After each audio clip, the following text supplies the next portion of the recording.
یہ جموں کشمیر عوامی اتحاد پارٹی کے لیڈر عبدالرشید شیخ ہیں، جنہیں پولیس ایک مظاہرے کے دوران پکڑ کر لے جا رہی ہے۔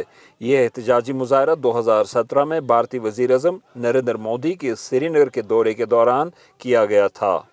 عبدالرشید شیخ کو، جنہیں عام لوگ انجینئر رشید کے نام سے جانتے ہیں، بھارت کے قومی تحقیقاتی ادارے نیشنل انویسٹیگیشن ایجنسی یا NIA نے تقریباً 5 برس پہلے مبینہ منی لانڈرنگ اور ٹیرر فنڈنگ کے ایک کیس میں گرفتار کیا تھا، جب سے وہ دہلی کی تہاڑ جیل میں قید ہیں۔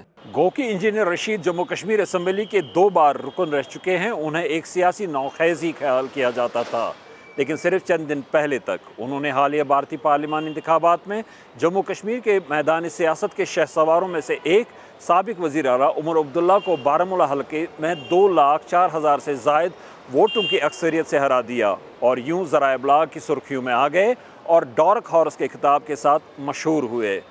عمر عبداللہ اور انہی کی طرح ایک اور سابق وزیر اعلیٰ اور پیپلز ڈیموکریٹک پارٹی کی صدر محبوبہ مفتی کو ان انتخابات میں بری طرح شکست کا سامنا کرنا پڑا ہے۔ نئی دہلی میں حکمران بھارتیہ جنتا پارٹی BJP اور اس کی مقامی اتحادی جماعتوں کو جموں کشمیر اور لداخ کی 6 میں سے صرف 2 نشستوں پر کامیابی ملی ہے۔ مقامی سیاسی حلقوں اور عام لوگوں میں ہار جیت کے اس کھیل کی مختلف تعویلیں کی جا رہی ہیں۔ جموں کشمیر میں جو الیکشن ہوا، اس سے 3 باتیں بہت واضح ہو گئی۔ پہلی بات یہ کہ لوگ جو کچھ 2019 کے بعد جموں کشمیر کے ساتھ کیا گیا اس کے فیور میں نہیں، اور BJP گورنمنٹ پوری دنیا کو جو بتا رہی تھی کہ وہاں کے لوگ اس چیز سے خوش، اس چیز کو لوگوں نے نکار دیا۔ دوسری بات، جو لوگ جیلوں میں، انجینئر رشید صاحب ایک صاحب ہیں، لیکن وہی نہیں ہے، بہت سارے لوگ ہیں۔ تو کشمیر کا جو ایسپائریشن ہے اس کو بہرحال وہی لوگ ریپرزنٹ کرتے ہیں جو جیلوں میں ہیں۔ یہاں جو NC کے یا PDP کے کینڈیڈیٹس ہیں ان کا بھی یہی حال ہو جاتا، تو لوگ ان سے خاصے خفا تھے۔ جہاں تک انجینئر رشید کا تعلق ہے، ایک تو اس کو ہمدردی کا ووٹ ملا ہے کہ اس کا بیٹا تھا تو وہ کہہ رہا تھا میرا باپ جیل میں ہے، اس کو چھڑانے کا طریقہ ہے۔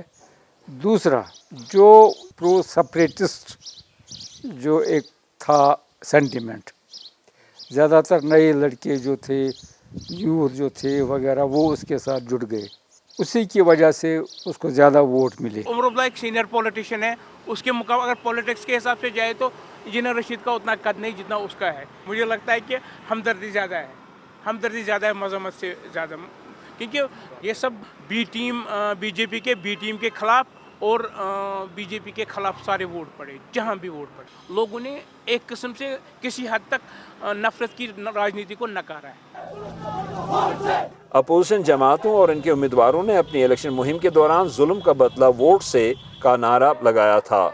وہ اس بات پر زور دیتے رہے کہ انتخابات سڑک، پانی، بجلی اور لوگوں کو درپیش ان جیسے دیگر مسائل کے لیے نہیں، بلکہ 5 سال پہلے بھارتی حکومت کی طرف سے ان کے بقول اٹھائے گئے غیر آئینی اور غیر جمہوری اقدامات کے خلاف ایک ریفرنڈم ہے۔